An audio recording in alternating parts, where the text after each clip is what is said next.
The first scripture is from Micah, chapter 6, verses 6 to 8.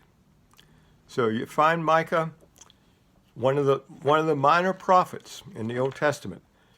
So if you find Isaiah and Jeremiah, just keep on going through to Ezekiel and Daniel and several of the other. Just keep going, and you'll come to Micah. All these are fairly short scriptures. So beginning with chapter 6, verse 6.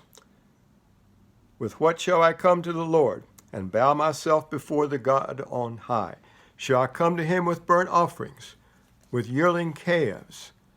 Does the Lord take delight in thousands of rams, in 10,000 rivers of oil? Shall I present my firstborn for my rebellious acts, the fruit of my body for the sin of my soul? He has told you, O man, what is good. And what does the Lord require of you? But to do justice, to love kindness, and to walk humbly with your God. We're turning now to the New Testament. And so you need to go through the Gospels, through Acts and Romans, to 1 Corinthians. 1 Corinthians 13. So I'm reading a little more than I usually read. I want to read this chapter. If I speak with the tongues of men and of angels, but do not have love, I've become a noisy gong or a clanging cymbal.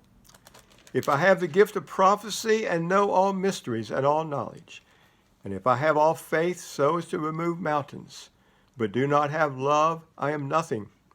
And if I give all my possessions to feed the poor, and if I surrender my body to be burned, but do not have love, it profits me nothing. Love is patient, love is kind, and is not jealous. Love does not brag, and it is not arrogant. Love does not act unbecomingly, it does not seek its own, is not provoked, does not take into account a wrong suffered, does not rejoice in unrighteousness, but rejoices with the truth, bears all things, believes all things, hopes all things, endures all things. Love never fails. But if there are gifts of prophecy, they will be done away. If there are tongues, they will cease. If there is knowledge, it will be done away. For we know in part and we prophesy in part. But when the perfect comes, the partial will be done away. When I was a child, I used to speak like a child, think like a child, reason like a child. When I became a man, I did away with childish things. For now we see in a mirror dimly, but then face to face. Now I know in part, but then I will know fully, just as I also have been fully known. And now faith, hope, love abide, these three. But the greatest of these is love.